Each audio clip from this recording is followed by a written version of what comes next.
Nothing happened. We're just here for this first time. Yeah.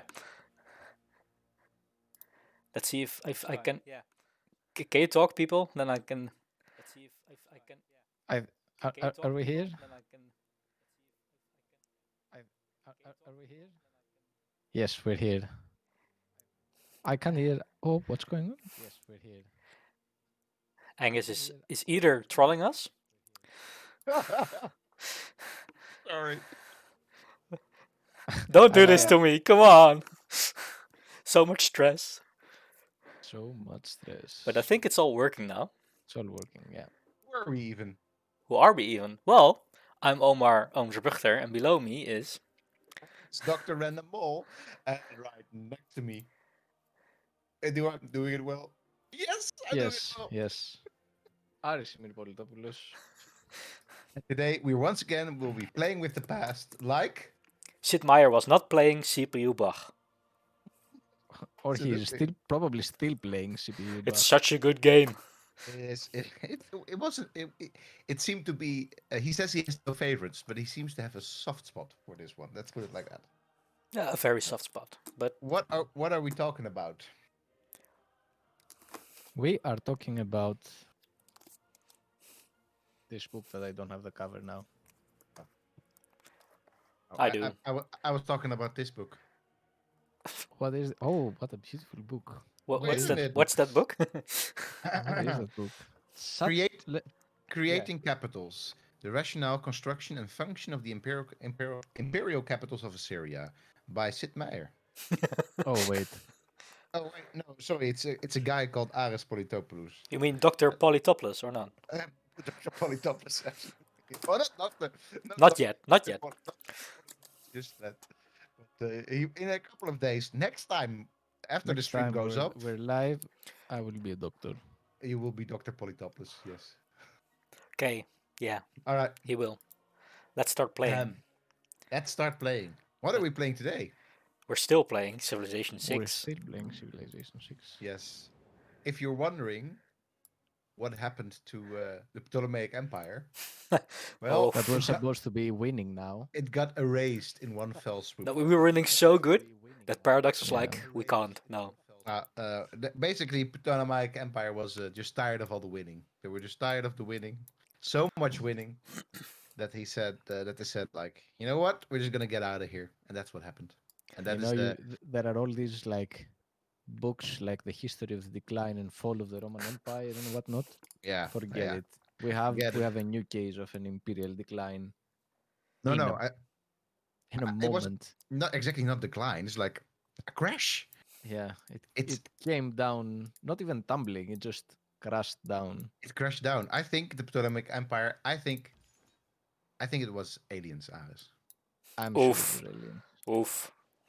That, or they went to a higher plane of existence. They just were sort of their energy levels were aligned to this new flux capacitor that they built in Alexandria, and they all just went like. So if you don't know what we're talking about, usually on Tuesdays, Times New Roman is streaming Imperator Rome, and she's being extremely good at it. But, Very good. Like the best. Yeah. But apparently Paradox was like, you cannot back up your game if you wanna. Well, Yeah, Paradox is like, oh yes, back up your game. And then they were like, haha, think that? You couldn't. Yeah, there's this cloud save possibility with Paradox games, but you have to sign into their whatever account it is. Yeah. And if you don't do that, you don't get to cloud save. With But them. I don't And think also, she. I think she just literally backed them up like on a physical drive. we will never know. And she was even signed into the account. So Paradox, we need money back.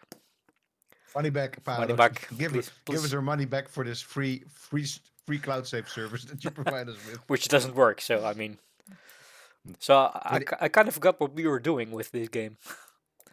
So how can you forget what we're doing in this because game? I've been playing Babylon in between. Oh, okay. So what we're doing, Omar, is we're trying to conquer the world with our religion, right? Yeah. With our religion. We want to spread our religion. Exactly. So basically, it's now a 2-horse fight between us or Ironically, the Ottomans. Ironically, the Ottomans, yes. Ironically, You're unironically fighting the Ottomans. well, I don't think that ever ended well for anybody that unironically fought them. I think the whole key to their defeat was ironically fighting them, or at least that's what the British seem to have been doing in Gallipoli. Yeah. Oof. Pain. Too soon. Too soon. Oof. Well, not the British actually. More like the New Zealanders and the Australians, but okay. Well, it's the Commonwealth. Sorry, that's what I was referring to. You're right, absolutely right. You got me there. Not so much the British as their buddies. No, but I also don't really know super well what we've been doing. Yeah, because last time things Last time went so fast. went so fast. Exactly. Wasn't me. So I can see that you already have a couple of you've already in fact conquered parts. No, I you've haven't. already. Yeah. Oh, There's orthodoxy already there, yeah, just this one city. and we've already met all the players, right? By now. Yeah, we've met all the players. I can show you. Let's see. It's been a while. Look at that. There's so much stuff that happened last time. So we've met Yeah. all the players. You're first to meet all living civilizations in the world. We was also the first to complete circumnavigation of the globe, Oh, nice. which was in 1585 AD. We were. Wait. You played literally 300 years or more even. I Wow. played more turns than we already had played. Or not almost as many turns. But it's good though. It's good because one of the things that we've done plenty of is talk about civilization and all its mechanics. So we were mostly just interested in Byzantium as a civ, and we've more or less hit all the special features of Byzantium already. Even I think we did already before the Yeah, last time we talked before about you the started. hippodrome, right? Yeah, we built the Exactly. hippodrome. We did the. What's the other Yeah. one? I'm just waiting for the turn the end so I can open it and look again. We have the dromon. We did the hippodrome. We did that one. Yeah. We also had a couple of tagma. We not that many, but they were free, so I mean. Yeah. Basically, we're now just not making use of any of the special features of Constantinople anymore. Well, only if we build another hippodrome, then we get free units. Yeah, right. But then the units we're gonna get are not even the units that we relevant need anymore. because I think we're sort of. Well, I mean, we could still conquer Germany. Sure. Haven't the Dutches done quite a bit of that already? Yeah, no, just one city. I took this one, which was called Nazca last time. So that changed. Wait, it literally was. I was like, what? How did that happen? I think they changed a lot of names again in the game. Wait, So this is a wiki because quatch. now- What's this? No, this is the.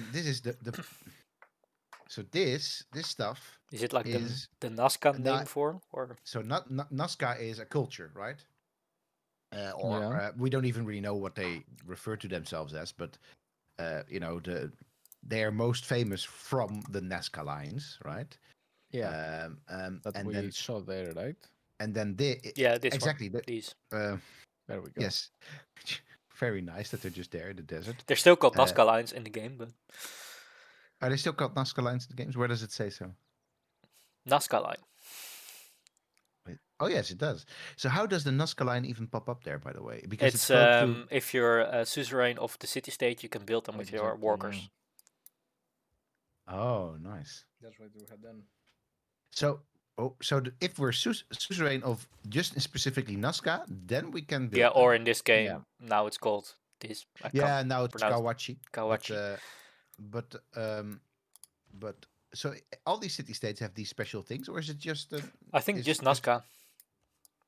That is a cool feature. So what do they do? They provide bonuses. They give 2 food, 2 gold, and 1 production, which is especially good because it's a desert tile. I mean, desert tiles usually only give nothing. So, which is kind of weird because whatever the Nazca lines were, and we of course, only. I mean, we know them, and they're there, and they're clearly, having to do with their cosmovision. They weren't particularly good for food or gold production, I think, No, but it's because like, why would you otherwise build them if they don't have anything to add well, into the game? religion, I would say. Yeah, Yeah, I religion could makes more remember sense. them having a religious purpose as well, but I think they just removed that because they were probably overpowered.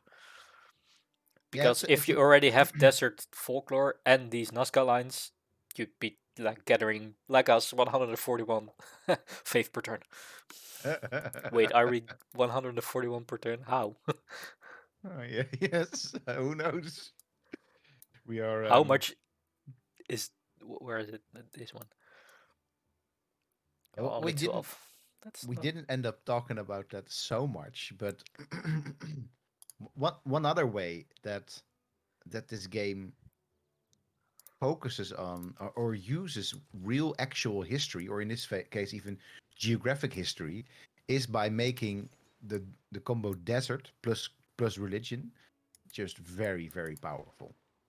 And when And we say very powerful, we mean like very powerful. yeah, like clearly OP style in the hands of a capable player like Omar. Um, and that's interesting, of course, because it sort of comes with it's a historical truism, but it also, of course, I don't think it tells any sort of real story. Is that all the major religions that we know of, the Abrahamic religions, sort of within that, of course, come from the desert, quote unquote, right?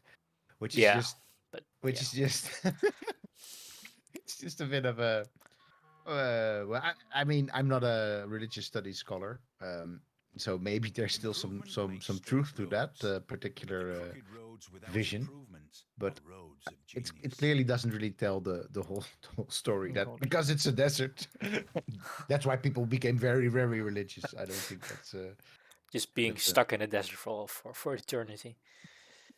I guess when you like get a lot of sun on your head during the day, and then at night it gets very cold. You look at the stars. You get to have all sorts of religious stuffs. Maybe I honestly don't know how you can start to equate that theory. But anyway, if you're here, by the way, thank you for joining us in chat. Always nice. If you have any Welcome. questions about desert religions or Don't ask about us. exactly, or about how we got to 141 religion per turn, also don't ask us. It just But back, happens. but back to your original question about Kawachi. So Kawachi is a major ceremonial center that was part of the Nazca culture.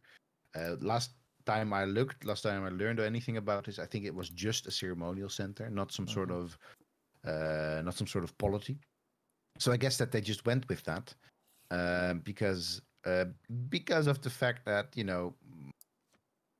I mean, Kawachi is also not how they would have referred to their cities or to their culture or to their whatever. But at least it's a bit more on point than say Nazca, because Nazca is just the Nazca Desert, and then is not really it's not really a city at all. The kind of the point is that there's no population living there, or not no population, but that's a very sparsely populated environment.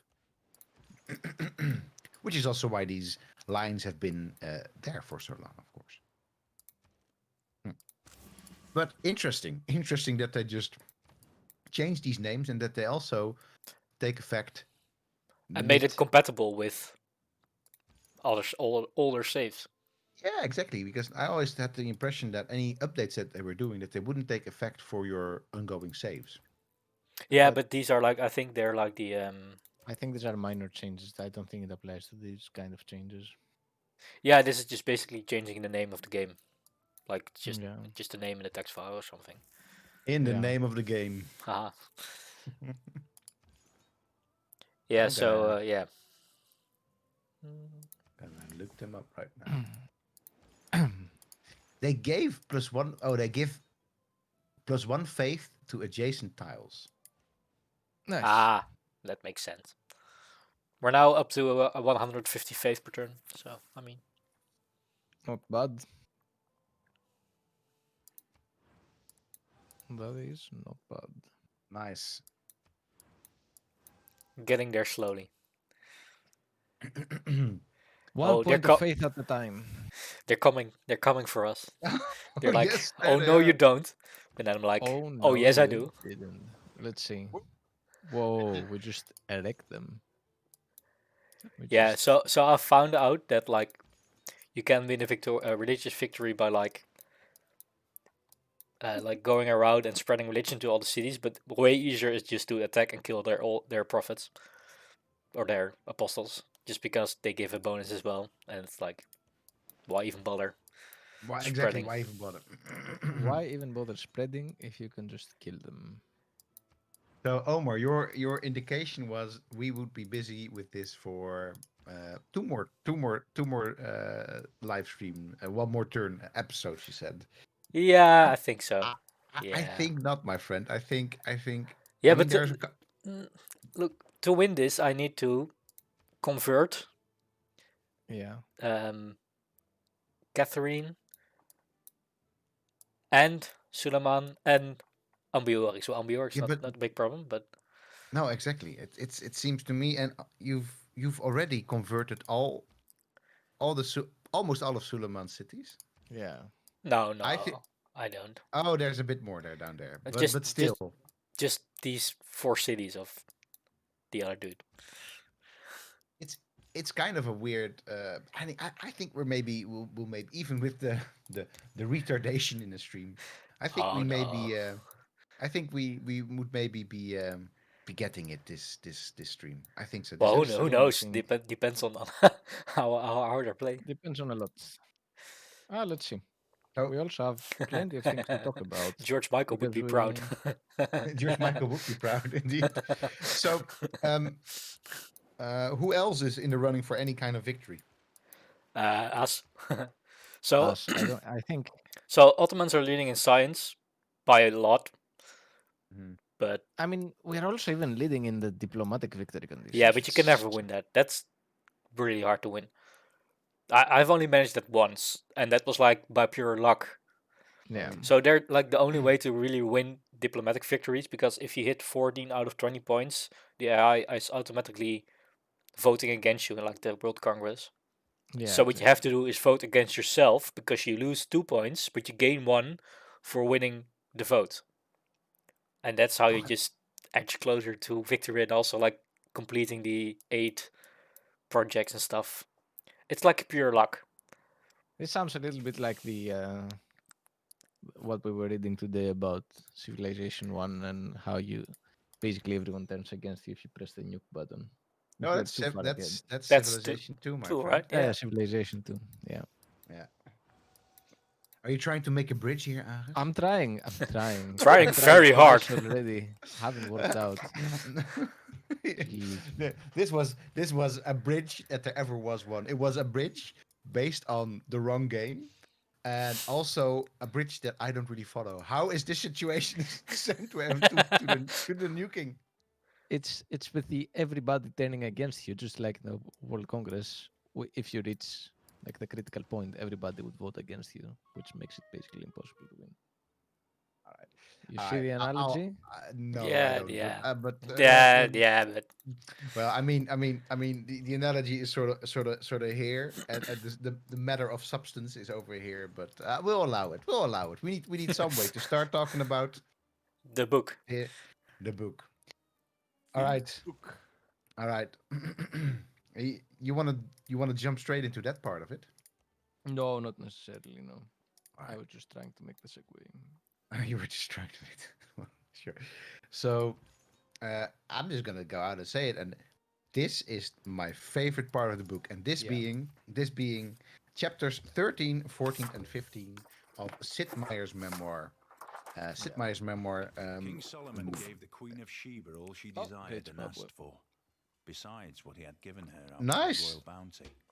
So she turned and went to her own country. We tried to she build a and her great Zimbabwe servants. in the World Archaeology Minecraft server, right? E- Or it wasn't Great Zimbabwe. What did we try to build? I think it was Great We or Zimbabwe. someone.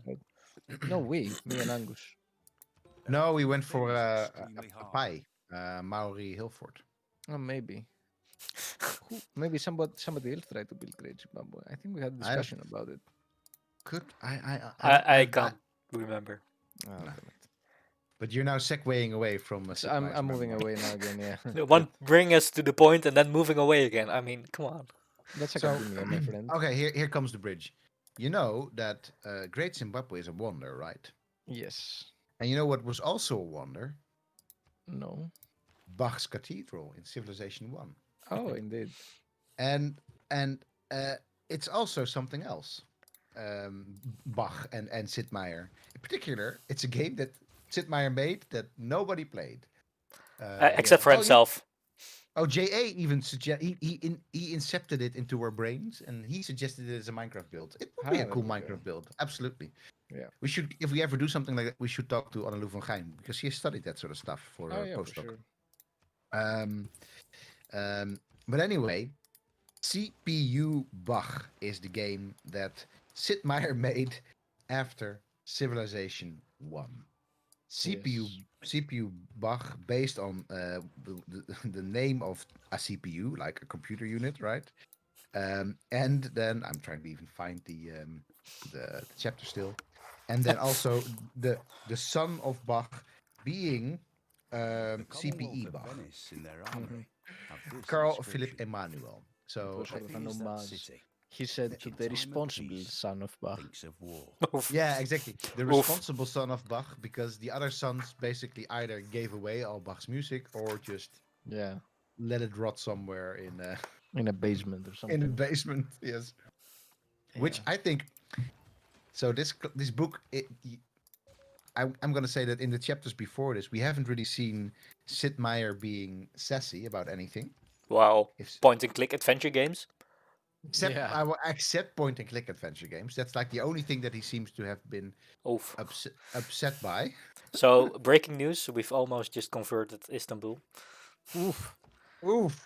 That's only nice. Good. It's the mirror. It's the mirror of our own fair city. It's the mirror, yeah. It's the upside down. Oh wait, that's not good, Aris. That's a naughty comparison. Upside down is a bad place. No, that's true. We want to. We always want to stay neutral and apolitical in as it happens, as all history is, right? I mean, that's what Sid Meier says. That's what Sid Meier says. Yeah. Yeah, he doesn't say that though. He doesn't say that. No, he says that the game is apolitical. Yeah, and it's interesting how a game can be apolitical while simultaneously having Istanbul and Constantinople. Yeah, but that's not his doing. I mean, it's just his name on the cover. Right. That's exactly what he says in these chapters as well. So, but let's turn a little bit to let's CPU, go back to Bach. CPU let's go Bach. back to Bach. Bam. That's why we need the soundboard to get some crickets there. If you just joined the stream just now, we are basically speed running Civilization, but we never speed run our discussions. So if you're wondering what we're doing, we're getting into talking about Sid Meier's memoirs. But if you have any questions for us about anything happening in this stream, just shoot, talk to us, let us know. Hope you're all happy. Hope you're all doing well. Let's talk some Bach. So, basically, the story is Sid Meier, having finished Civilization 1, basically the man of the gaming industry, the celebrated person in the gaming industry at that moment, for game makers and game designers alike. Something is burned out, which I think was, not nice for him, but it's such a good thing that he discusses that in all the words that he just goes out like, what is Sid going to do next is quite literally the leading sentence for this chapter. And before that, he even says, how long a state of burnout could persist before it became permanent. So he had quite literally a burnout, and I think he had a creative burnout in the sense that he was just done with that, but also maybe he doesn't really say it in so many words, also literally just a literal burnout, right? It seems like it.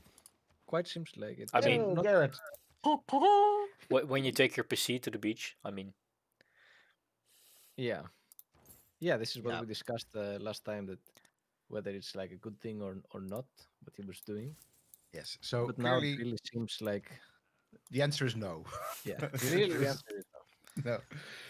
And so what does he do next? He's like everybody's like, oh, what would it be? He goes and makes a Bach music simulator.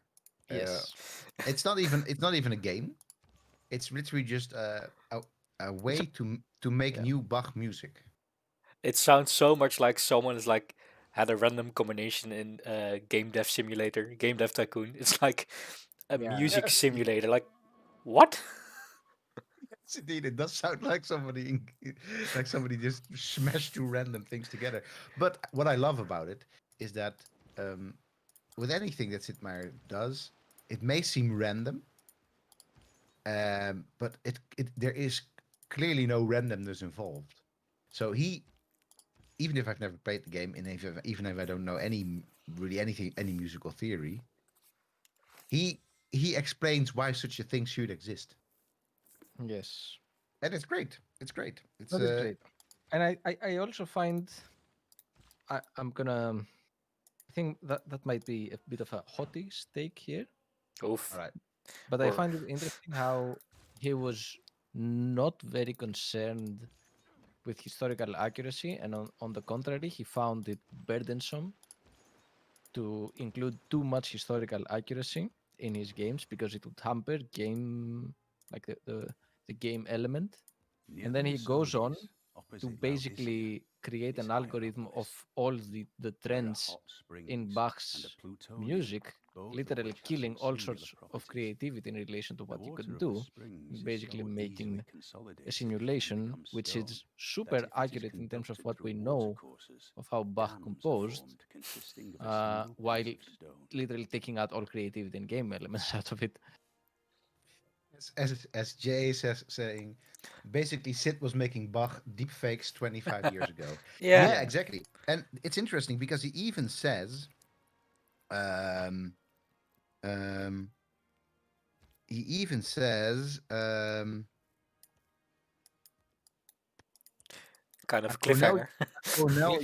University music professor acknowledged that it was, at least on occasion, uncannily plausible. So it's quite literally a deep fake. It's quite literally a Yeah. Bach deep, and he goes Yeah. to quite a length, not only Mhm. with sort of staying accurate, but for example, also saying, I didn't want this thing to be on PC because sound cards at that time. This is an antiquated idea for most PC users Sound nowadays. card? Sound What's a card. sound card? I don't even have a sound card. I have a graphical card, but I don't have a. You also have a sound card. It's just not something that you really sort of think Yeah. about anymore, I unless have you're a sound playing. card now for my microphone. There you go. There you Really? go. Wow. Maybe you What should is show the We microphone. must I take mean, better care of our automobiles. Bam, ba-dam. Pam, Mike buddies? Mike My buddies. apologies. There we go. Omar, if we ever have another financial value windfall, we're gonna get more of these I'm gonna mics. get you a microphone as well. everyone gets a mic. You remember the Sound Blaster? Absolutely, there was the Sound Blaster, and there was a lot of other. There was a whole for a while. Even Yeah. it was basically the thing to invest in if you were interested in gaming experiences, because there wasn't really anything like a graphics card just yet. I mean, there were graphics cards, obviously, but not as a commercial thing for gaming. So A bit like the aside, RTX, or not? They're there, but they're not. but they're not exactly. Yeah. But yeah, so these sound cards were really a way to quite literally up your game, because you weren't listening to the 8-bit soundboard, the chiptune soundboard in your computer, but you could listen to full music. But they weren't in most PCs, so Sid didn't want to have his musical game in those PCs, so he went for the 3DO, which this wonderful console or media center. Hmm. Um, um, that basically had a life of like, I don't know, 2-3 years max, and then sort of just was gone. It was a really visionary console, but just not not very commercially successful.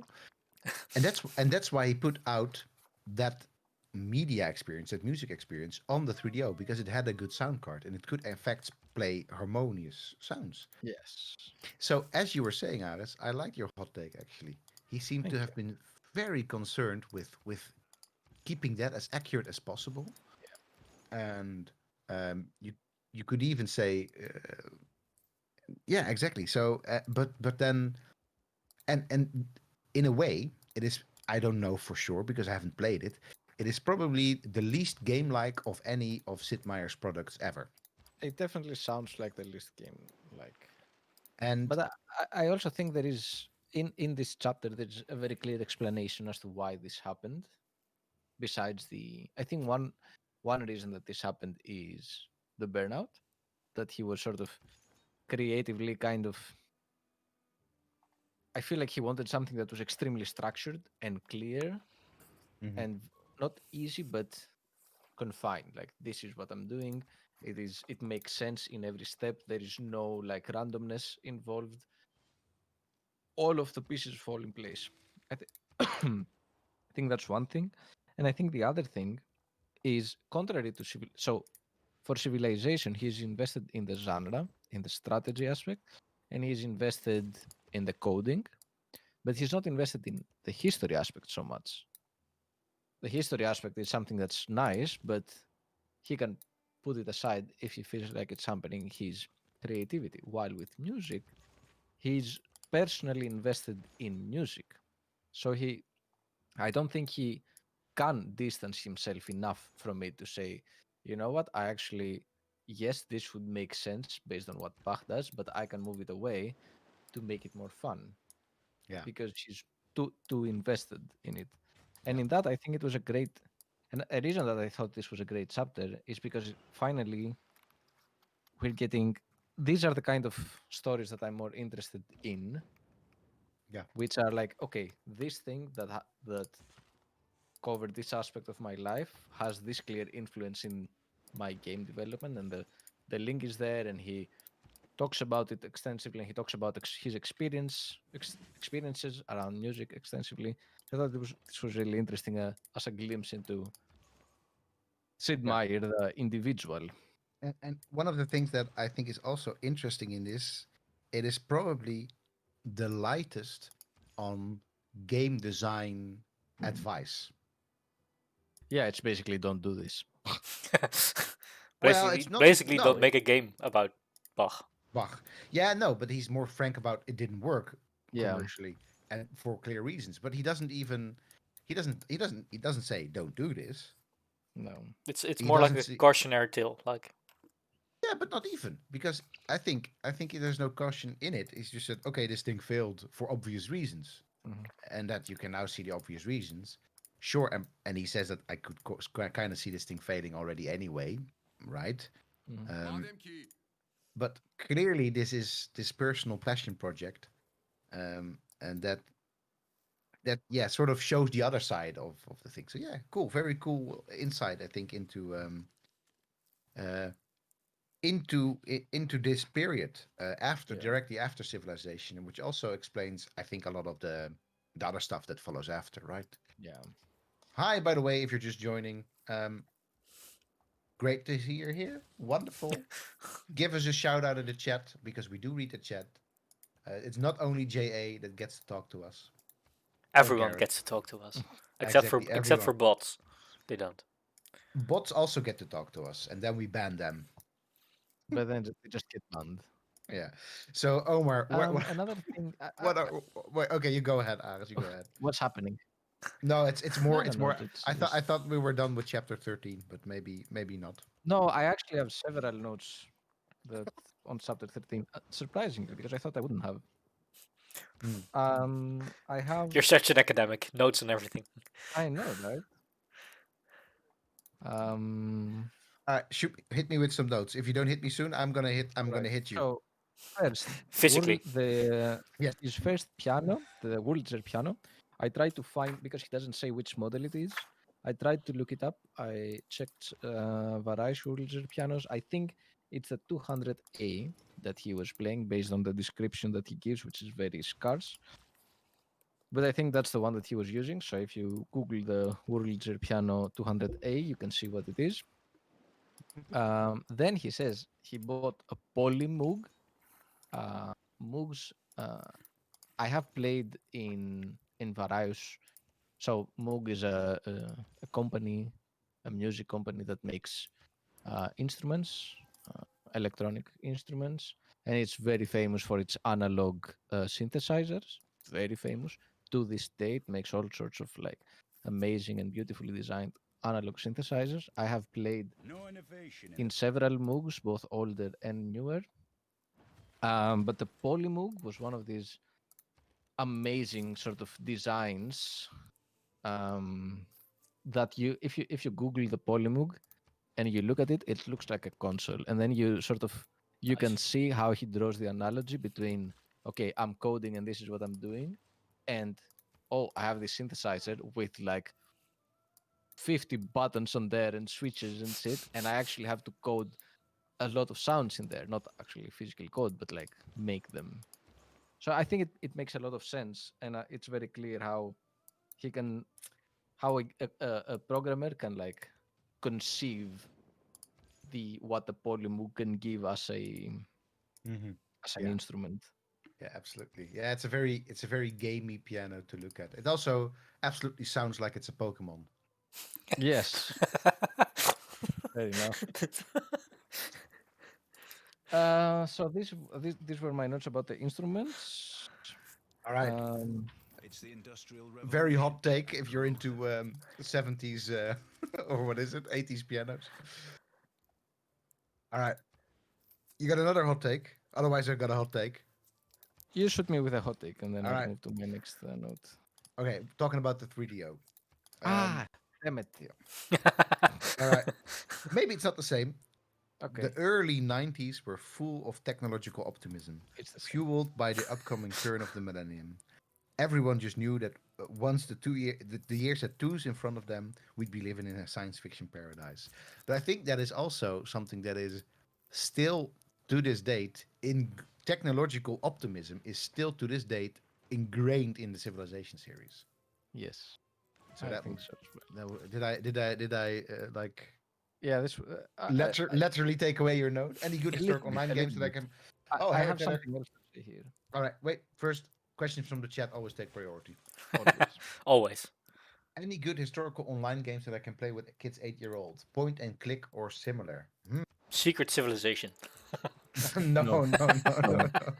Not any hidden object games, especially not ones called Secret Civilization. Yeah, Um, especially. point and click or similar? Hmm. Hmm. Hmm. Um, It's a very good question, Harry Taylor 3D. Let me think. Mm, what did I play when I so, was 8 years old online? Hmm. Good in historical.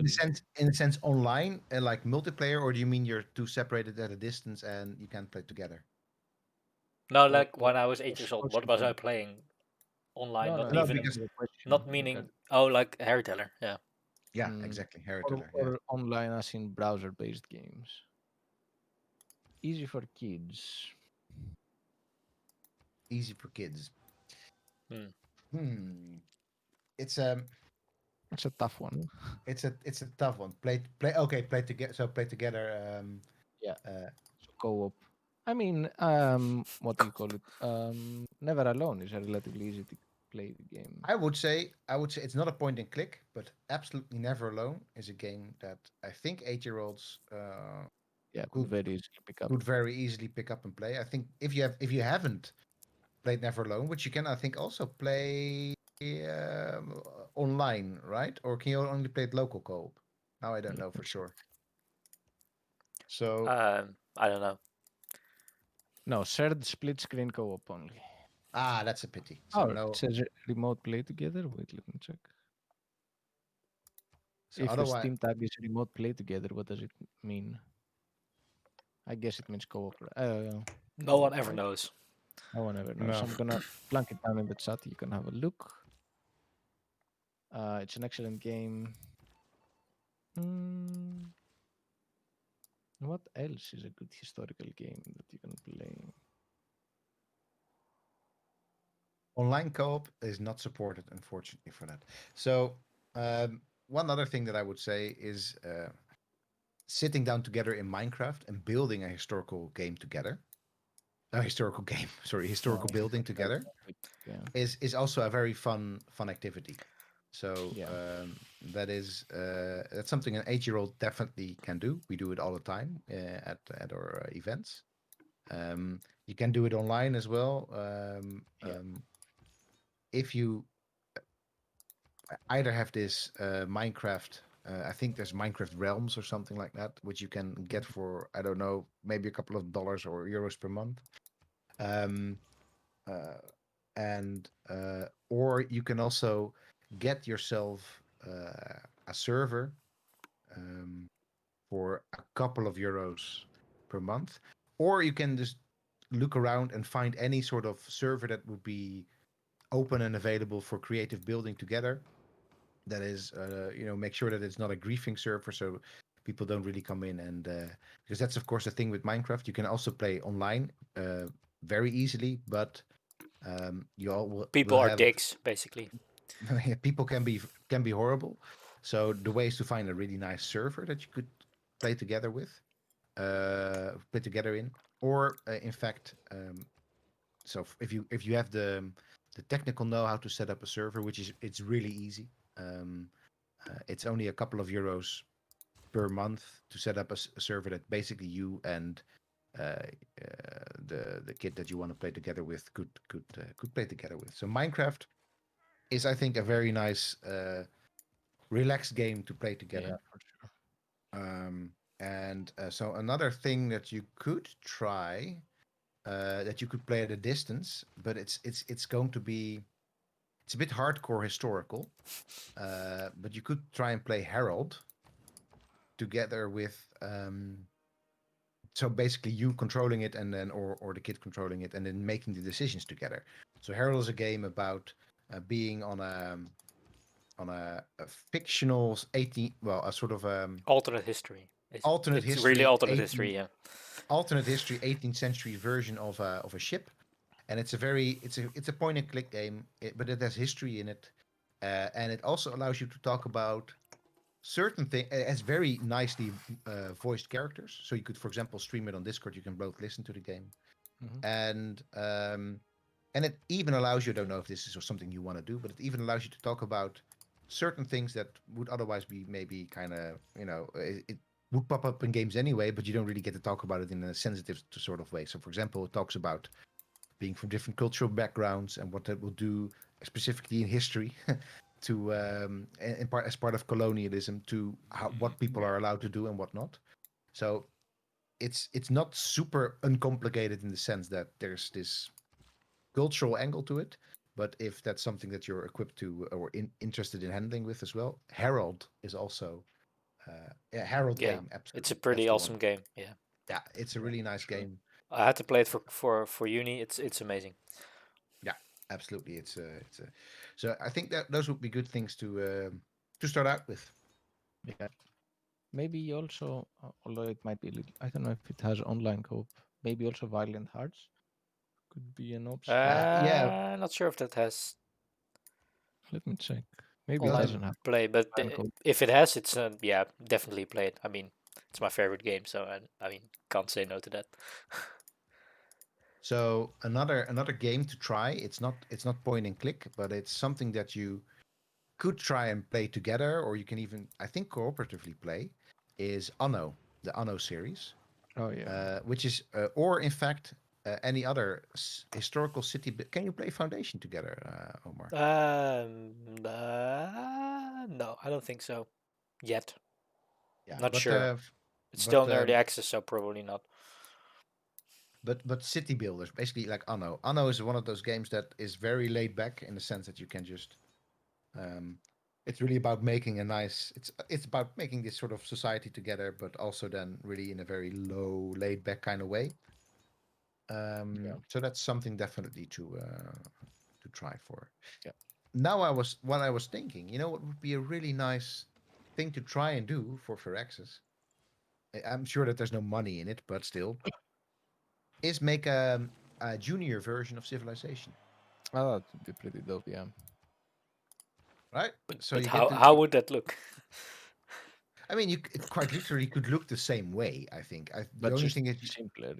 simpler. You need less systems, just less systems in there, and Yeah. also maybe not the idea of competition. so much, and that you have to go towards a specific end. Work with. Are you now telling Civ to drop Hegel? Yes, I'm telling Civ to drop Hegel, especially, and I think you would be able to do that for a kids game because kids It's kids, yeah. whatever. It's kids. Let's make it friendly. I mean, I think this you could also do this for a more adult game, but it's just going through history together. And of course, there could be war in it, and those things definitely could and will happen. Um, but um, but yeah, that would be very neat if they do something like that. Oh, catch the title of the last one you said. So that would be Anno, the Anno series, Anno 1800. They're they're city building games that are also they're a bit complex, but they're also um, they're very slow and they're not very competitively minded. It's more or less you're focused really on making this nice looking city, and you get to talk about once again. It's very much based on colonialism as well. Um, Railroad Tycoon is another one that you could go I mean, for, right? why not? Talking about the railroad, it's a specific bit of history, but that's something you can definitely go for. Another thing, and after that, we're going to go back to it, that you could also try and make a game together. For example, you could try and make a Bitsy game together, or you could even try and make a Twine game together about history. So you just once again you would be sharing your screen with the kid, and you would type down this history together. That afterwards, you just publish the file as an HTML. Later, then you can play the game on your own computer. So twinery.org is a very nice. I think it would work with 8-year-olds that have a bit of an interest in storytelling as well. So if that's there, maybe try Twine. All right. What are we looking at? Are we still? Oh, you have another note, Aris? I wanted to say that in regards to the technological optimism, I found it interesting that like this whole comment on the 3DO being so far ahead of its time that it sort of was not able to, people were not able to make games that fit it because they would wasting the disk space, the fact that it had a disk so early on, and that it is interesting indeed that in the 90s there was, and in the early 2000s, there were a lot of not necessarily prototypes but products already that were released, and they didn't really succeed until a different version of it actually made it happen. Stuff like the 3DO in this case, stuff like the The Sega Saturn, the stuff like the Virtua Boy. yeah, all of the first tablets, Yeah. all this kind of stuff that were introduced in the 90s and the late zeros that people were like, yeah, no, this is Ah, too bulky. This is a disc. What is a disc? A disc. Who needs discs? no, MySpace has got it. No, MySpace took off, but like stuff before, like even my MIRC sort of took off at that point. But there were yeah, other social media platforms that MySpace is late 90s, right? It's is and it MIRC is also What? MIRC? late. What? So Merc, IRC, this chat service, basically chat no roulette no MIRC. without the videos and Ah. also without the gratuitous sex. But MIRC was the thing. Let me tell you. it was the thing. But the thing that you're using, by the way, to chat with us right now is still built on MIRC as a technology. Really? Wow. Yeah. So it's basically this chatting um, this chat protocol more or less. I mean, there was also software that was called MRC, but really it was based on the protocol of just chatting with each other. And maybe not anymore. Maybe Twitch now dumped it, but especially I know for sure 2 years ago when I checked, the underlying technology for this was still MRC for the Twitch chat. Because it was just a very highly functioning chat protocol. It was absolutely the shit, and it was it was a very nice space because it was both for gaming as well as sort of any other communities. It had a really hackery feel to it because you had to do a lot of like console like typing to get all the commands in there. Of course, you had this whole tug of war between your friends in your community who got to be a mod and who didn't get to be a mod, etc. Very nice. But yeah. No. So one other thing that I stood out in chapter 13 to me, when he talks about um, basically making Bach into a computer product, but that was admittedly dangerous territory. People take it personally when you suggest computers can create art, let alone art its rivals or best. They see it as a reduction of humanity rather than an elevation of technology. But Gary Kasparov didn't cease to be a human the day Deep Blue Computer beat him at chess, and the beauty of Bach's work wouldn't diminish even if I did manage to mimic his style.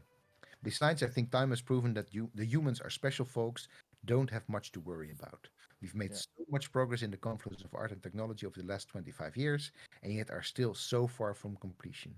Every time we solve a problem like chess, we find three more impossibly fuzzy and human dependent problems like humor, love, or running on 2 feet without falling over. So I don't think we're in any danger of making either art or humanity obsolete. In fact, I'd say that creating a computer that creates art counts as a form of artistic expression itself. So it's a good third of a page that is, I think, a bit of free philosophizing there on the nature of AI and humanity at the same. I think it's a couple of very beautiful sentences there in the sense that also very wrong in many ways, because I don't know if you've ever seen Gary Kasparov being beaten by Deep Blue. He was not happy. He didn't stop being a human, but he was not very happy. He almost wasn't a human anymore. I mean, He almost exactly. He Yeah. was almost not human anymore. Yeah, but imagine being Kasparov at that point and having the realization that a machine is beating you. Hey, imagine being Bach at that point. he would be turning around in his grave like many times. No, I think Bach would have loved it. I think Bach would have loved it. Maybe. But I don't think CPU Bach beat Bach. It definitely didn't. But the machine definitely did beat Kasparov. Yeah. It's a fun thing. I'm gonna talk about this sort of stuff tomorrow in my class for digital media. So about playful computers. So more on that if you're a student of mine. No students of mine here, but more on that tomorrow for me at least. You know what I did this late Sunday night? I want to say I built an AI that could play Flappy Bird, but that would not be entirely honest. You made Flappy Bird? I first made Flappy Bird. That's absolutely true. All based on a YouTube tutorial. But after that, nice. Also based on a YouTube tutorial, so not a hair of this is original work by me. I used a very old genetic algorithm, the NEAT algorithm, to play Flappy Bird. And it's just amazing how good a computer can play Flappy Bird. Even an algorithm that is rooted in a 2002 method can play Flappy Bird. So better than we can probably. Yeah. So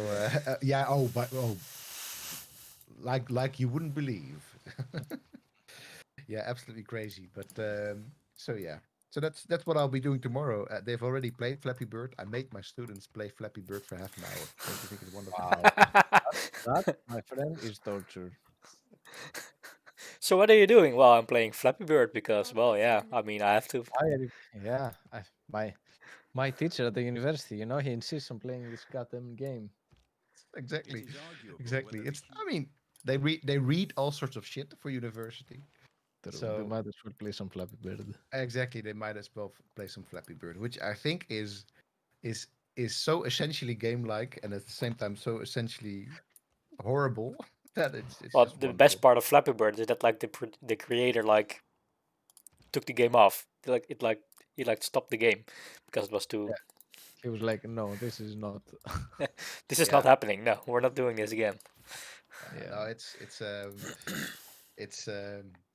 amazing. I think Flappy Bird is I think I could wax lyrical about Flappy Bird because first of all, it's a game that was big. When was it? Like 2015, I guess, right? No. Flappy Bird. Like 14? Something like that. Yeah. Long time ago, anyway. I thought it was before I was in uni, I think. So it was Okay. pre-September Pre- 2014. In the before times, Flappy Bird was big. But I mean, this is a game that, for all technological intents and purposes, could have been made in the 80s. Like no Yeah. problem. No problem. And still, someone, you could even say that it could have been made even earlier than the 80s, except that it wouldn't have looked quite so nice graphically. But like the game mechanics are about as Who bare cares bones as you about can get. graphics? Even well, exactly. And somehow it managed to capture the world by storm. Yeah. I think I think that's isn't it is that's what I love about games, that even like 50, 60 years into the development of this medium, you can get to something that is so absolutely bare bones that you could literally hack it together in a matter of hours, and that still manages to capture such a world audience. For science indeed. The things we Play do for flap science, I mean, exactly. Play Flappy Bird for science.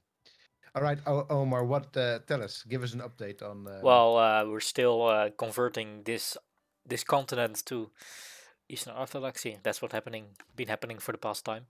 We Past, need a we need like a gauge somewhere, like continent for this amount of percentage conquered. uh, Because I think we're now mm. at one third easy, or even more. Yeah, so these are done. So the goals are done. These are done. They're checked off the list. And I'm now first like converting Istanbul because they're the only religion. So I think if I take them, then this will be plain sailing. But they don't really spam out that many what did you say apostles themselves. So it's like kind of just running around hoping to find someone. But they have been building a spaceport over here. Oh, So yeah, they're quite ahead in tech of us.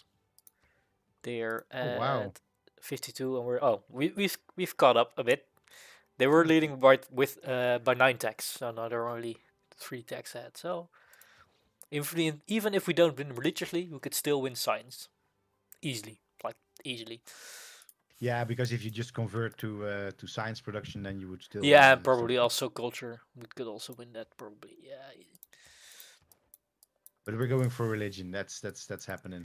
I can see it happen. That's the agreement. That's the agreement. We're going for religion. It would be nice to just have. Can you airlift like apostles?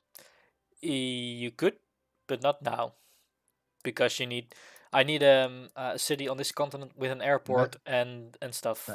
that's what I would mean is like you could even like try and build, for example, like build one city, have an airport, Where and here? then yeah, no, on the coast, right? There's still some spaces No, left. there isn't. Oh, There is no space. Yeah, here, but I'd lose like loyalty.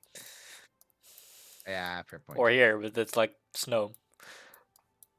It's not. It doesn't have to be a great city. There's literally has to be there for Yeah, the but for the. you For still the need to build like an airport. I know. I'm just trying to complicate things for you, but I mean, you can make them sail I mean, across the ocean. there's a challenge in or achievement in Civ that you have to airlift a level 3 slinger or level 4 slinger, which means you have to like have a slinger around for long enough to have 4 levels, which is kind of hard, and then Yeah. also airlift it, have it survive. Wow. I can hear in your voice that you want this achievement. And there's also one for killing an enemy tank with a barbarian unit or with a warrior unit.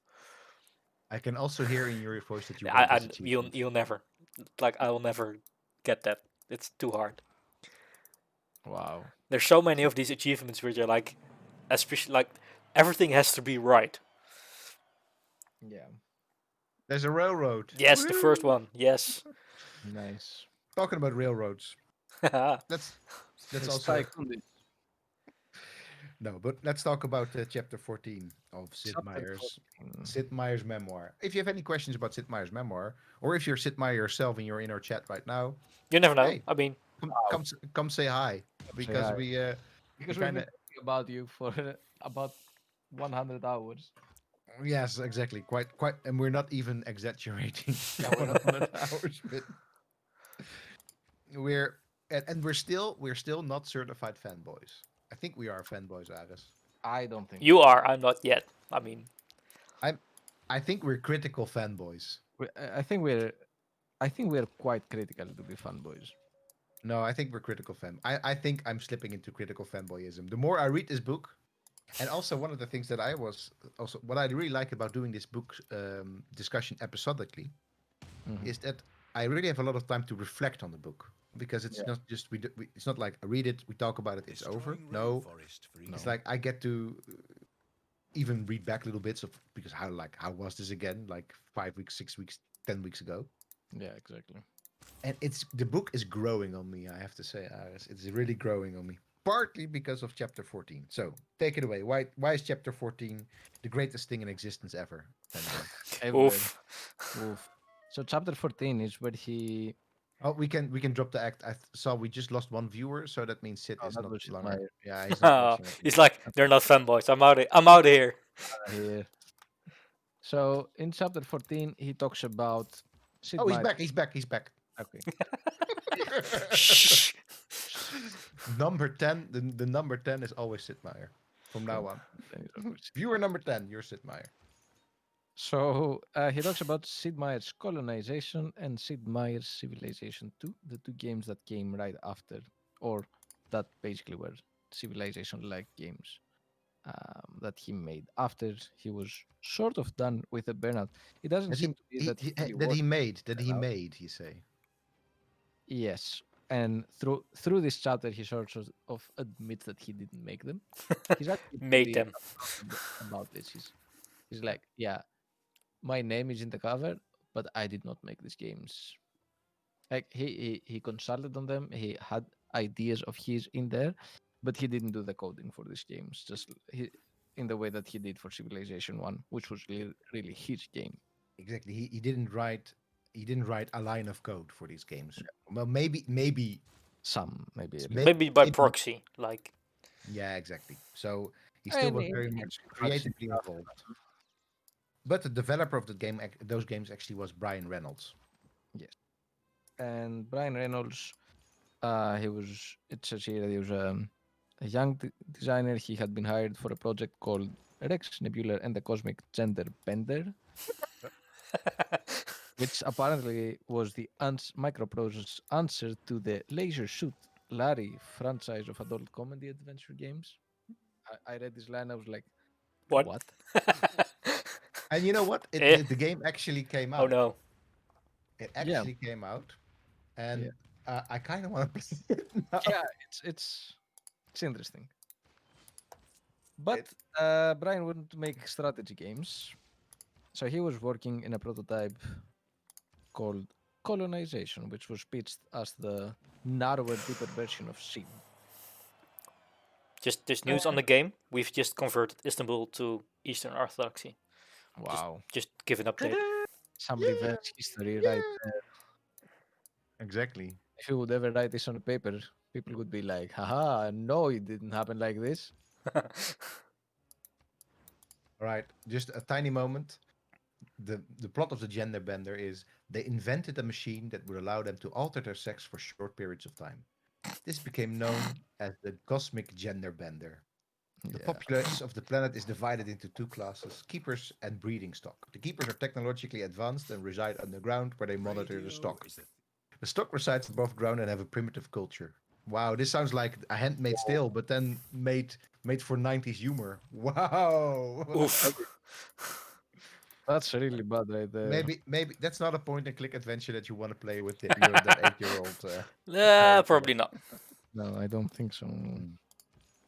I would say Um, no to that. all right, but take it away. Sorry.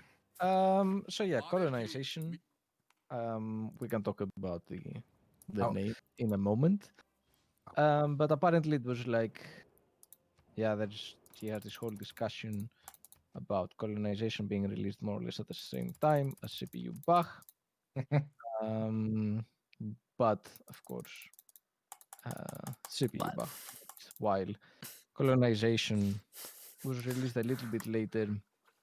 It said that towards the end of the project, he started offering some more concrete direction and sort of how the game would progress. But then there was one thing that he could not change in the game. So Brian Reynolds wanted the game to end with the American Revolution because he saw that as sort of the end of that colonization period where European people would expand on the new world, and then eventually they would rid themselves from the suppression of the Yeah, old. it's interesting because he calls it the American Revolution. Yes. And in colonization, it is not called the American Revolution. In fact, it could be any decolonizing revolution. Yeah. It just literally means seceding from the mother country, Yeah. from the colonial hub. That's literally so. It's interesting that he calls it directly the American Revolution because if I recall correctly, that's not in colonization. I don't remember I mean, it takes a lot of like its cues from the from American Revolution, including even Liberty Bells that you're collecting to get to that point. yeah. But as far as I know, it's not called the American Revolution. But that's okay. But he was very opposed to this idea, not because he didn't like the American Revolution, but because he thought that the fact that you could lose completely at the very end was sort of not a good game mechanic. That was not part of what he considered fun, and we've talked about this in the previous chapters. Yeah. Um, But but honestly, Brian was like, "No, I'm doing this." right. So what I don't get with this, I mean, I don't get it on multiple levels. So what I never realized was that Sid Meier wasn't really the the highest directing voice in this game, even until reading this, because I thought he was probably the director, and then other people did a lot of the coding and other stuff. But basically, he says, I deferred to Brian Reynolds.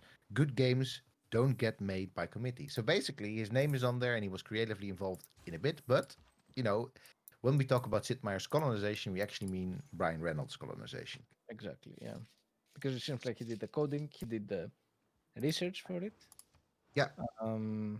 And we can talk about the research that Brian did for Civilization 2 as well, but it seems like it really was the brainchild of Brian Reynolds in many ways, and even some stuff that Civ wanted in there, Brian Reynolds' stubbornness did not was like, Yeah. no, No. No. I'm not doing this. Computer says So no.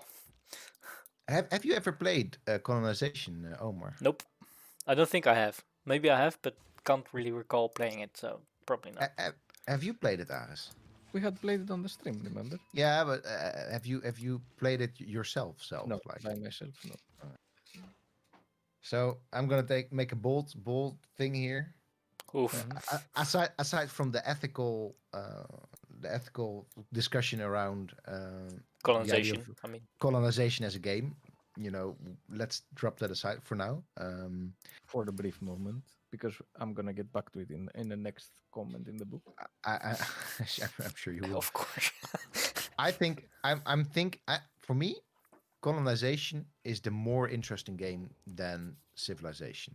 I mean, it's not necessarily in the sense that as the series, but because it's also a game that you couldn't really take any further in its mechanics. I think not much further anyway, because it's a really historically contained game, Yeah. and at the same time it's super sprawling. So one thing that I'm also going to say, it's when it comes to it not being fun to have some sort of end state in which you win or lose. It's the same thing with civilization. It's When just you launch it's your just rocket, remember our Civilization One stream. So that's season 3 of One More Turn. Yeah. Same thing. It literally comes down to this one turn in which you can make it or break it. Yeah. And I think the whole problem with Sid Meier's Civilization games is that they have such an enormously slow burn at the end. Yes. Like more or less we're experiencing right now. I mean, Omar's a champ for going through it as quickly as he can, but more or less you have to set your own challenges to do something as quickly as possible or whatever, or have your own fun with it, quite literally. Yeah. So the fun in the end of a civilization really comes from you making your own fun with these stories that you've been telling across the game about all these different leaders that you just I'm gonna save Wilhelmina for last because he's been so nice to me or whatever. Never do that. That's a bad idea. Never do that exactly. But and then I think the brilliance of colonization is in fact this, as he calls it, a boss battle at the end. Yeah. Because that's really, you're like you've been ramping up this entire game And the only problem with this that you can at some point be forced into it, and simply not be ready for it in terms of your city's defense, etc. That could happen. That's an annoying part, but the whole thing of ending a game with this big emancipatory move, to me, that's just really a really smart move, and I wish we'd see more of that in 4X games. Okay, now you want to talk politics again? Yes. All right, sure, go ahead. um, that the fact, I mean, I know he doesn't mean it exactly that way, but at some point he says it was a valid design choice, what we just discussed, right? Brian executed the entire thing flawlessly. He admits that there was nothing about the game that he would change, even though it was still not his personal taste. But he says in the end, colonization was a great product built on all the same principles I would have built it on. And I know he means design principles, but when he says colonization is a great product, it's built on the same principles as I would have built it, I cannot ignore the historical aspect of this and the fact that he says, yeah, I mean, even now, I'm not even talking about the fact that we called it colonization and that, we still are talking about these Europeans just going there and the only notion of freedom is the notion of freedom from the motherland. Yeah, the only thing that saves this from being like a cancel culture firestorm thing on social media is that colonization is in capital of in is in italic letters. So, Yes. and that's that he means the game. Yeah, but he doesn't even problematize the fact that they used the term as a. There's absolutely no problematization here, which fair. I mean, it's in a way Yeah. his product. It's interesting that maybe he also feels less that he needs to defend it because it is not his own product. Maybe, but that doesn't. But his name is still on it, and even if he admits that it's not his product, that's even worse because you choose to have your name on something that has this connotation. No, but that choice, we have to. I mean, I'm not a super fan of saying everything is relative to the time it is in, but this is the era in which they just came after the quincentennial. Oh, this is Ares' favorite part. Don't look now, Ares. Yeah. But they just came after the quincentennial of the discovery, quote unquote, of the New World by Columbus. Mm-hmm. This Yeah. was like this was not a discussion yet. Not in any Not in the popular culture sphere, no. No, not if there would have been a Twitter. It was not another discussion on the MRCs at that No, point no, in no. time. I'm not talking about that. I'm talking about reflecting on it now because he also says, I considered Sid Meier's now meant a game I mentored and approved. Yeah. And even here, he doesn't reflect on the fact. He doesn't say, maybe in hindsight, or with what I know now, would I have allowed my name to go on a product that's called colonization? Apparently, probably yes. Yeah, it's no. I think you know what. If you want to really really delve into this, it's not so much the fact that the product is called colonization, because it's particularly built on all the same principles I would have built it on. Yeah, and exactly. and that is there are a couple of principles in that game that are well, it's one of those things where you have to say, are they authentic, Mhm. or are they just a problem? For example, the way that indigenous people are portrayed in that game. Mhm. Not that they're like portrayed in the standard Western Hollywood, like in the Western style, Hollywood style or spaghetti style Western, but they are clearly just quite literally like reskinned versions of barbarian tribes running around, and they can do certain things and you can interact with him, but it's still They are not the ones having the American Revolution, let's say. no, absolutely they're not having a revolution, and there's simply no way that there could ever have been these.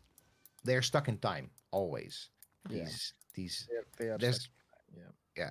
but yeah, I get that. I get that you say that, Aris, but at the same time, it's it's a damn good game. Yeah. I and mean, it's also a game that is for whatever it's worth has not stuck with us in the popular culture imagination the way that Sid Meier's Civilization has. not at all. No.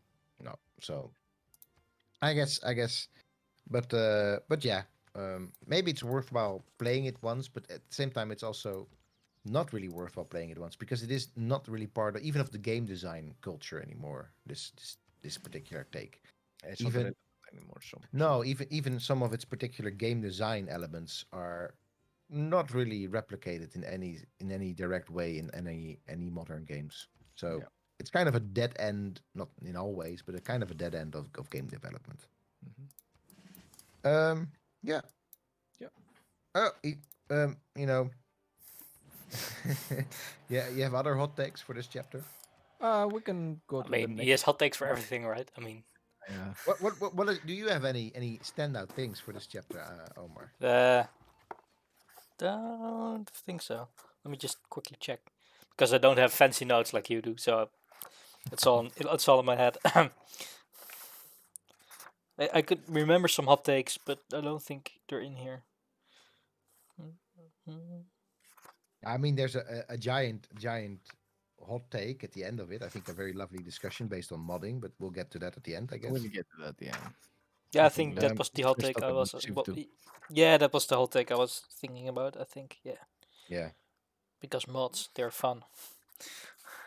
So he has a very nice discussion of what he wouldn't and would put his name on, and I think it's good. It's a really open discussion about authorship in games and how he feels about that. I think that's a really nice thing. There's not much more to say about that. He actively, consciously thought about it then, now, and tries to do it in, I think, an as ethically a way as possible.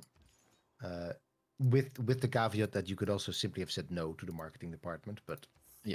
Who says no to the marketing department? Come exactly, nobody says no to the marketing department, not in games anyway.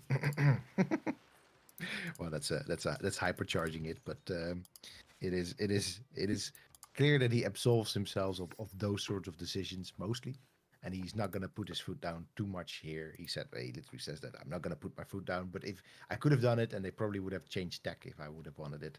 But then even Brian Reynolds was like, I want your name on this game because I wanted to sell, which I think is a very fair point. Yeah. If I ever make a game, I also want Sid Meier's name on it, to be honest. Yeah, easy choice. He wanted to sell. Our friend Alan Emrich gets name dropped. He gets name dropped. Thankfully, according to Sid Meier, who says that people had started thinking about this strategy genre as the Sid Meier genre or the civilization genre, and he was not really happy about this, or he claims he was not really happy about this anyway. But Alan Emrich, as we've discussed plenty of times, he coined the term 4X, representing the four exploration, expansion, exploitation, and extermination phases of the game.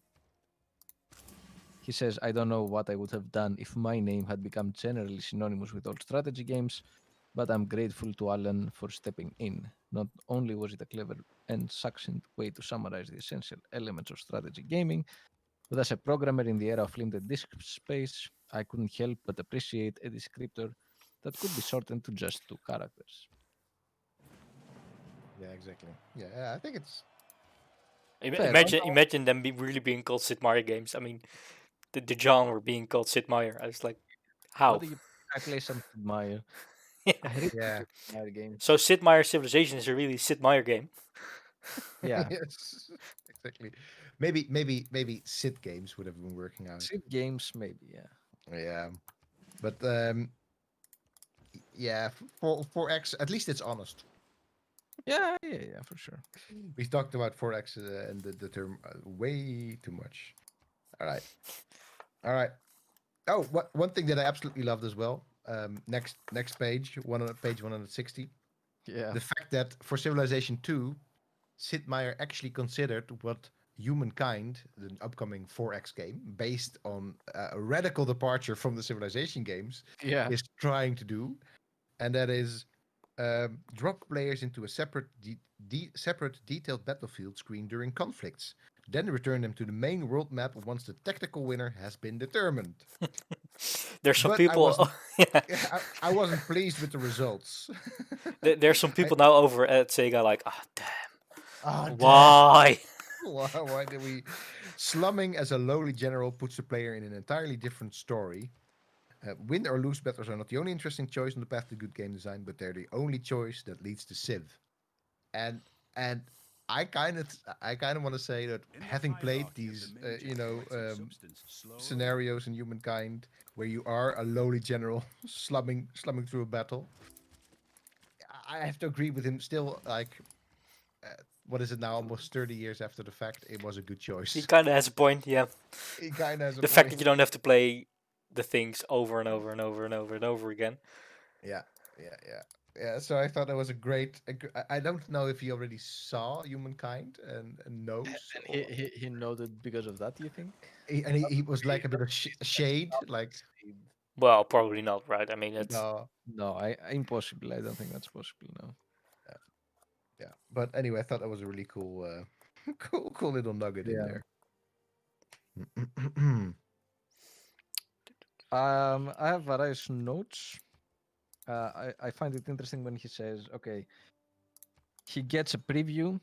I also thought it was fun that they gave Brian a piece, a PC in a briefcase full of bricks, and Yeah, that the custom officer, the retail price of the thing was $8,700 or over $14,000 today. So they literally just handed him a PC of $14,000 yeah.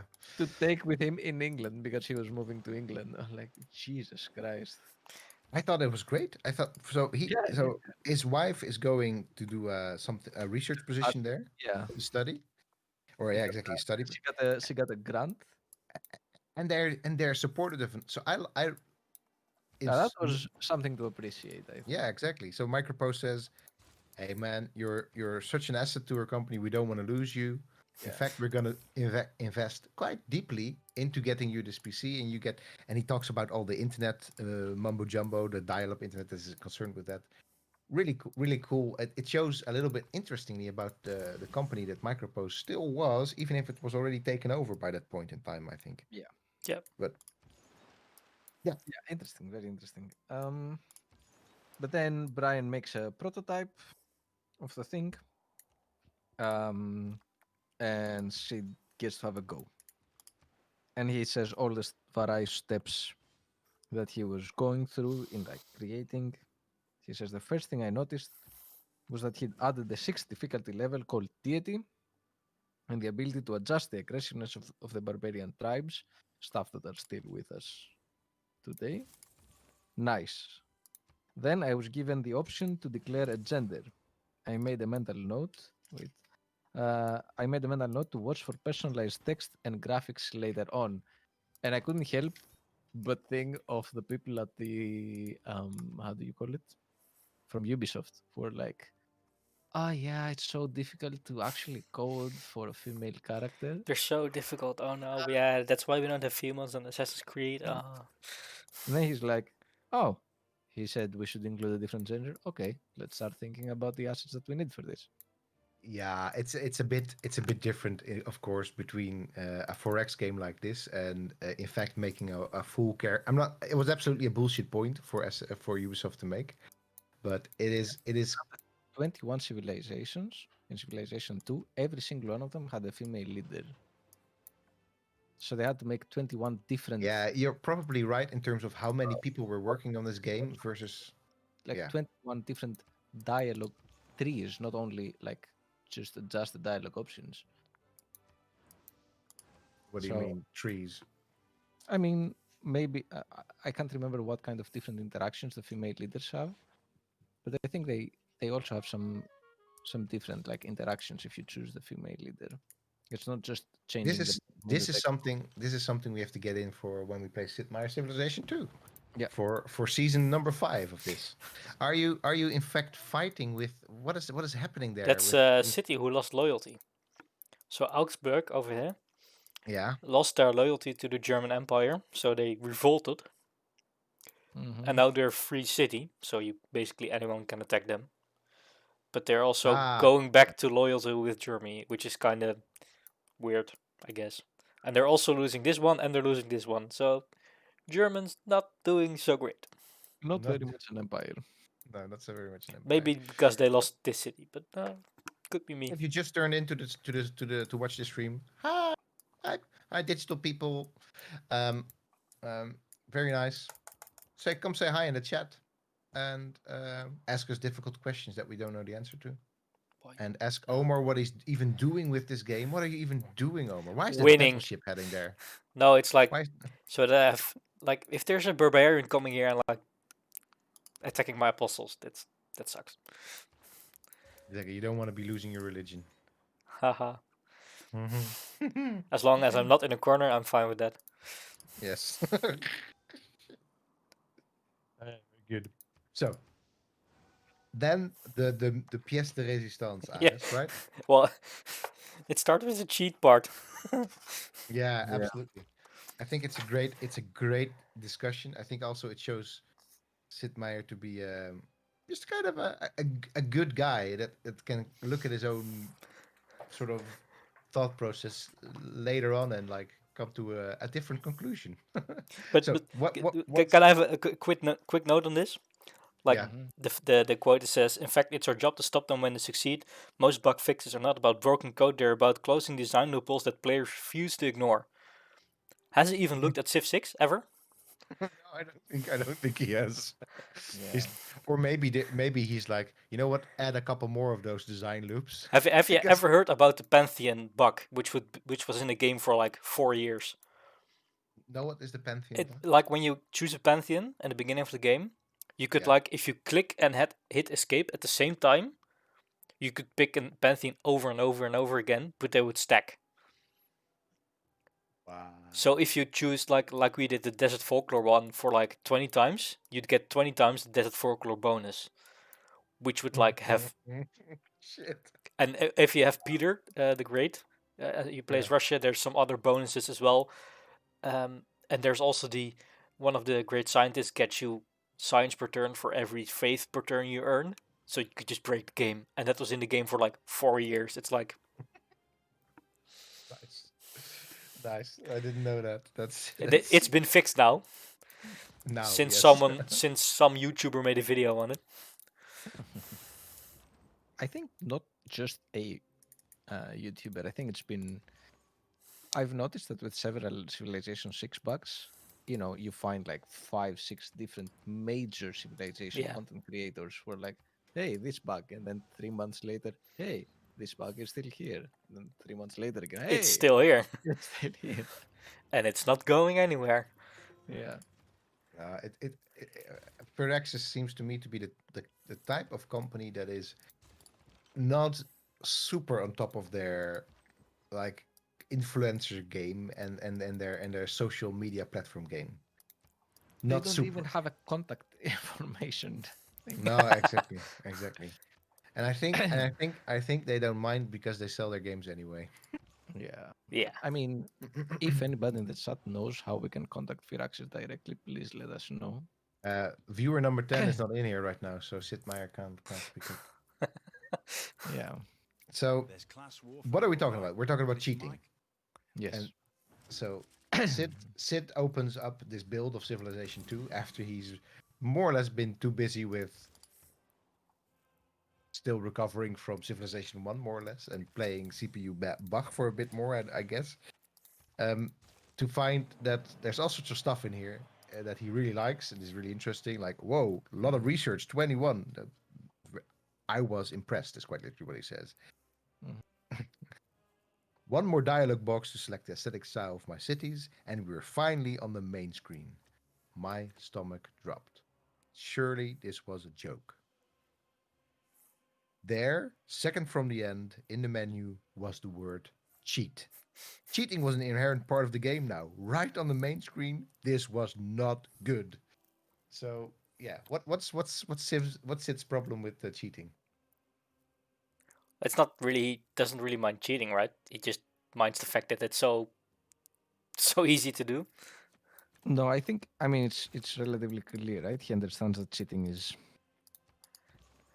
what it is. It happens, but he thinks it's basically he makes the analogy with reading the last page of a book. That basically, if you break the game, then you don't get to experience it. It's literally like reading the end of a book or jumping straight to the end of a movie without Yeah. getting through the hoops that need to get There you may there be that no are forgiveness for integral to the experience of playing it. Yeah. I just felt like it was shooting ourselves in the foot with regard to replayability as well. Hmm. And then then what happens? And then, um, Brian is like, that thing that you just said, Sid, I'm not doing it. Yes, And exactly. I have to give it to Again. Brian. Yet another, like, this guy made Civilization. This game is sold, it's like famous. And you're like, a programmer's like, you know what? No, You made this. I don't give a fuck. I'm putting Cheating is this all in right in there. single player games, says Garrett. Yeah, absolutely. I think you're it's not cheating in a single player game. I mean, for Sid it is a little bit cheating, but Hmm. thus the yeah. sculpture serves And to he give also people watches one his son thought. Ryan gleefully Everything spawn was a in legion of God's tanks into the hands. Middle Ages to squash a few pikemen. And so he sees that there's fun in cheating. There's a whole nice discussion about cheating, counterplay, as it's more better known in game studies. Hmm. There's a whole book on it by God, I forgot now. Anyway, look it up. Counterplay is a is a whole book from Routledge, I think, in the same And there's series. a great chapter on, counterplay in history by somebody. Oh, thank you, sir. Hmm. Thank you. I'm in that sense like Sid Meier. I don't need my own name on the on the front. But yeah, no. But that's a game. That's a chapter about counterplaying history. There's of course a real Yes. about counterplay as it's normally understood. Yeah. Um, but one of the things that it also led directly to this cheat button, which I have to say I kind of agree with Sid, that it's kind of in your face in Civilization 2. Hmm. Like it is literally there. You could to be already clicked on. Yeah. yeah, to just push it any moment you want to. So it's a bit too tempting, I would say. If it would have, so it's also very much there in colonization. I think if you press Shift plus F10 or something in colonization, you also get the cheat menu, but you still have to press Shift plus F10, and then you go to the cheat So menu. wow.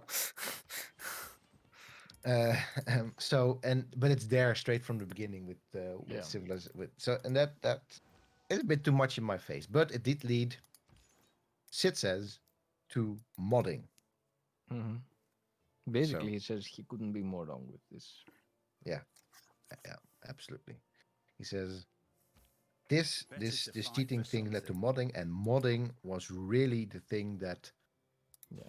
completely opened up the Sid Meier Civilization games to Yeah. all, and he goes through quite a lot of examples, right? All Hmm. sorts of specific examples, and he has this extended example about, which is not a mod, but a community-driven experiment, well, a single-player-driven experiment that morphed into a community-driven experiment of a Civ 2 game.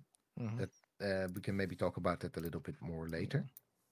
But Um, I have this, there is this paragraph that I think is the crucial here, where he says, what I didn't see at the time, in regards to the cheating and then also modding, is that imagination never diminishes reality. It only heightens it, just like a yes, fantasy can awaken you to new possibilities in the real world.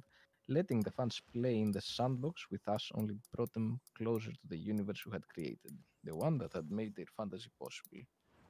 And I think that is the real key here. yeah, it's not only real. I think it's also a beautiful couple of sentences. Yeah. So with this book, one of the things that I don't really know if it is something that he literally said, or that it is something that his ghostwriter Jennifer Lee Noonan just picked up on and really coined very beautifully into a very great sentence. But imagination never diminishes reality; it only heightens it. That's just an absolutely like great quote for the ages. Absolutely wonderful. This to me almost alone makes the entire book like wow. That's I mean, there's a couple of more great quotes in, but this to me is the standout quote there. Imagination never diminishes reality; it only heightens it. So maybe just to break in, I think we're about to win. Wow. Not How so did many that even turns happen? left. I just need, I think, this city and another French city to win. As I said already, we never speedrun our discussions, but we do speedrun our games nowadays. Especially if Yeah, we Omar won. is playing. There we go. We have a basic need to believe in something Wait, I need greater than to turn on the ourselves. volume a bit on this. Yes, same here. We crave Yeah. solace in the dark. Turn up the volume. We'll I, hold our mouth. I'm gonna turn it on my stream. It's fine. Thanks to you, we found meaning amid the cosmos.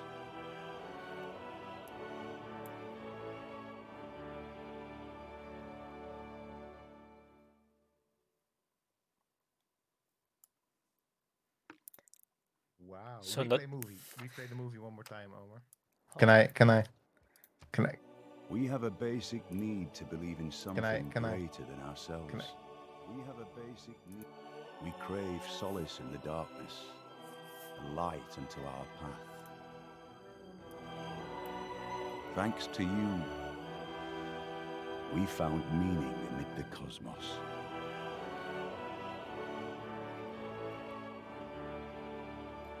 Thanks to you, we found one meaning. Only one. Other meanings? No. Just the one. there's no other meanings here. No. So, we're just Char de Gaulle. Oh no. Yeah, it was easy. GG. You've achieved the level of Charles de Gaulle. Very good. Could be better. Very good. Could be better. I just want now is a world map. Oh my goodness, yes. Why isn't there? Sid, please. Exactly. Sid, unfortunately, there's no viewer number 10 right now. Otherwise, we would have give us back the world map. I mean, I guess you can what you can do now is export the timeline. Which is Yeah, but that's just the kinda like nice. the. Kind of nice, but it doesn't say the coordinates, so you can't even make your own map. I just want the map back. It was so cool. Like there's a. It's like they almost planned to do it because you can't see it because your face is in the way. Let's see if I can like quickly. Oh, that's the quickly move you.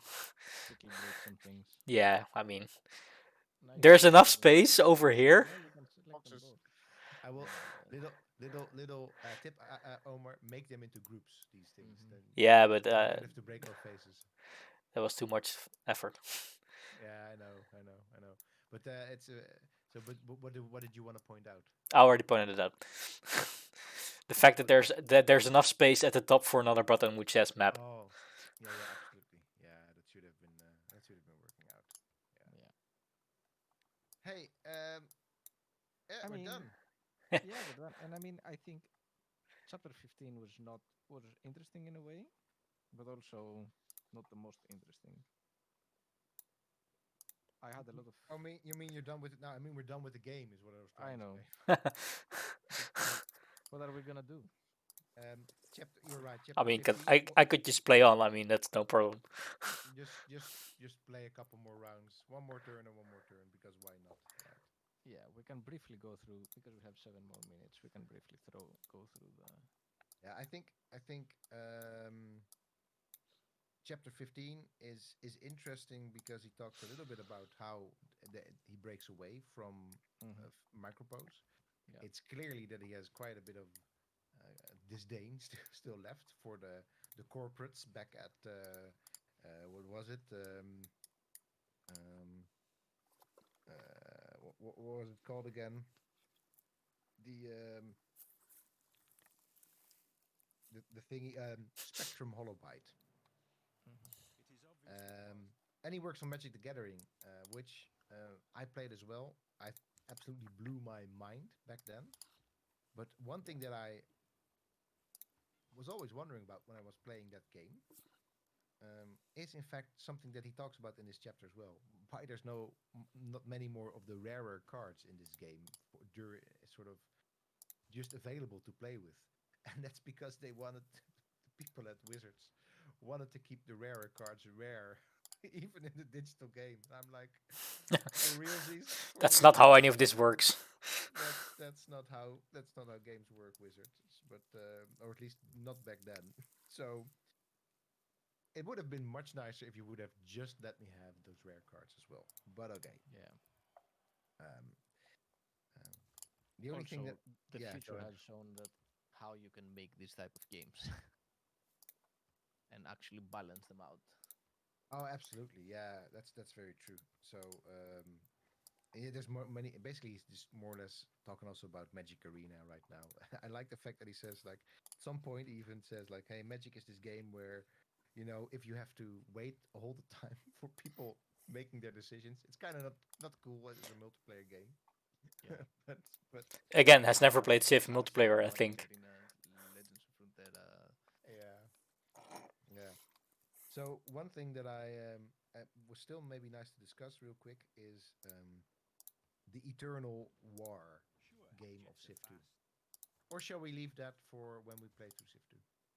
Well, maybe in this game we could go to launching an Earth satellite, which is 9 turns, which will be 5 minutes.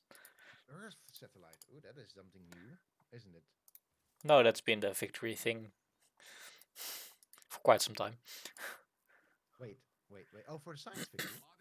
Yeah, but you could still launch them, but you just don't get the science victory in the end anymore. Because you've already won. Yeah. Oh, I think we never went for No. we never went for I've never achieved a science victory in Civilization 6. No. I've never done Only it. Oh, domination. wait until we play Babylon then. Yeah, exactly, exactly. All right, There we Jay. definitely go for it. Jay is wishing you good luck. Well, Ares, mostly. Well, yeah, you don't need the luck almost, but you I got already won. you got the Yeah, thank you, skills. Vasco. Thank you. A people without Be sure to knowledge of tune their into the stream. past history For are heritage, our useless favorite and flavor text in futile. the whole. Can you briefly go to the Wikipedia, No. the Civilopedia, and see if they changed the text for culture heritage? Because I just kind of want to know. It's something that they maybe updated. Probably not. What text do Oh you exactly no, need? this one, the This is historical this is the context. text. Go to the Intangible last heritage paragraph. also became all the rage, encompassing a dizzying array of cultural traditions. Yeah, let's click it away before we start launching into this tirade again. All right. No, that's the. I All right. So, wanna leave the discussion of the Eternal War for a Civilization 2 stream at one point, or shall we talk think so. about it I now? think it makes more sense to talk because it's a nice inside story of the Civilization 2. Yeah. All right. Let's leave it for later Sid then. Meier's Kirk, on the other hand, I have no idea. Never played it. But I really like Sid Meier with the mustache. Yeah. Yeah, absolutely. I also liked so another I think a very touching personal moment Mm-hmm. was that he with a new romantic partner. He's been divorced from his wife around that time, um, and began dating somebody called Susan, and that he takes which is still his wife today, and he takes Susan.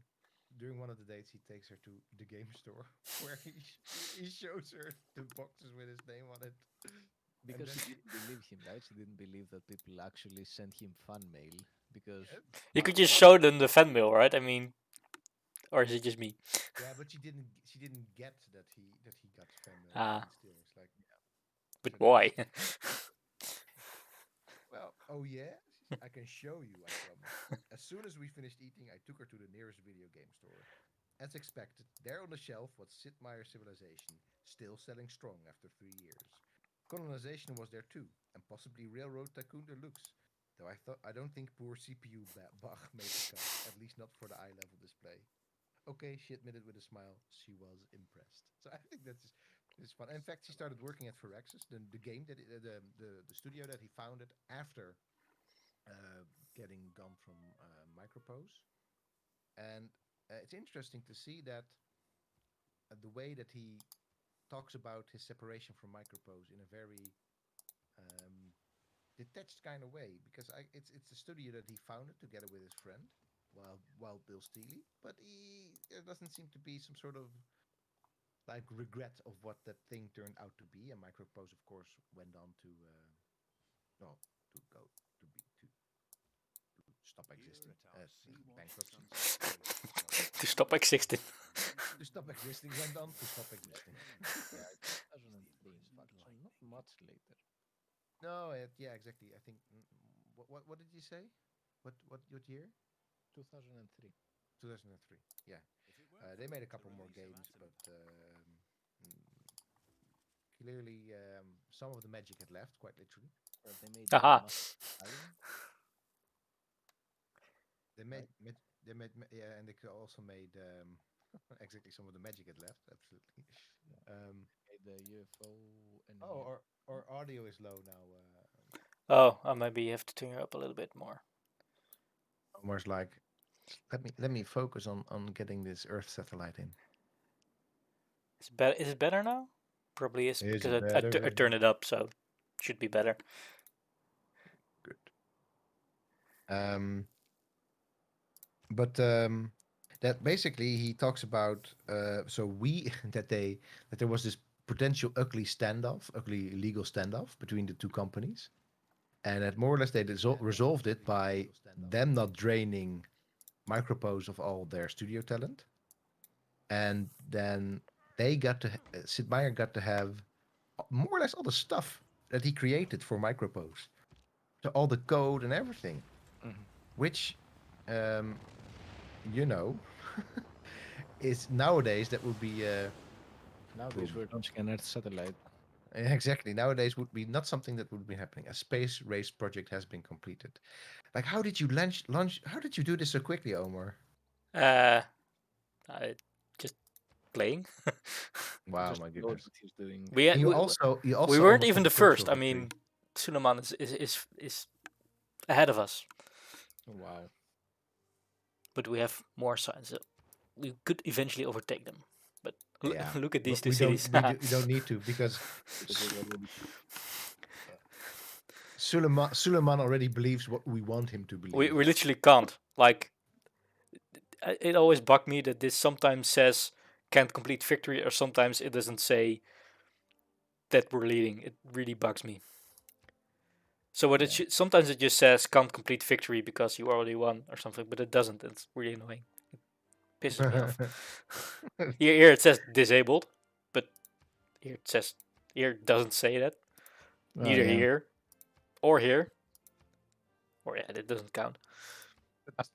I like that you that you get upset about the UI. Here's us ranting about colonization, and also you're like, this UI decision.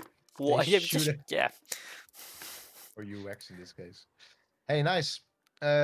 This means traditionally we end our series at the end of completing a playthrough. But our playthrough right now is not of a game, but it's of a book.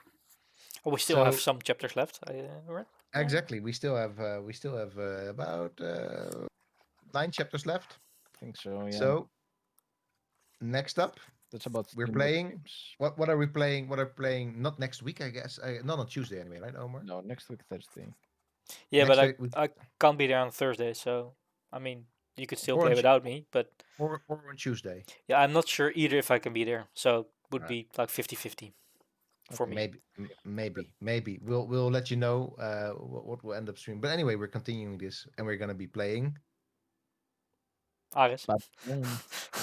We're gonna be playing Babylon. Absolutely. So that's another new edition. And since Omar will be playing, we'll probably be done in about two live streams, 2 episodes. Might be. But more it's only like next week. It's 50 pages, 60 pages. That's doable, right? Absolutely doable. Absolutely doable. And Thursday, something much more important. What are we doing Thursday, Aris? On Thursday we're playing. No, we're celebrating, man. We're celebrating. We're celebrating. We're celebrating Dr. Ymir. Yes. So come back Thursday to congratulate Aris and to play some Among Us with us. And don't be sus. Kick that new doctor to the curb because Oh, poor guy. I don't care. exactly. Because I don't care anymore. You don't care anymore. That's the nice thing about becoming a doctor. You have this. It will last for about a month that you feel invincible. Maybe a bit longer. Maybe a bit longer. We'll see. Or maybe a bit less. Or maybe a bit just less. the rest of your life. I mean, you never know. You never know. You never know. Anyway, as always, you know what, Omar, you take it away because you're the stream leader. Oh no! As always, stay happy, stay healthy. Yes. Bye. Bye.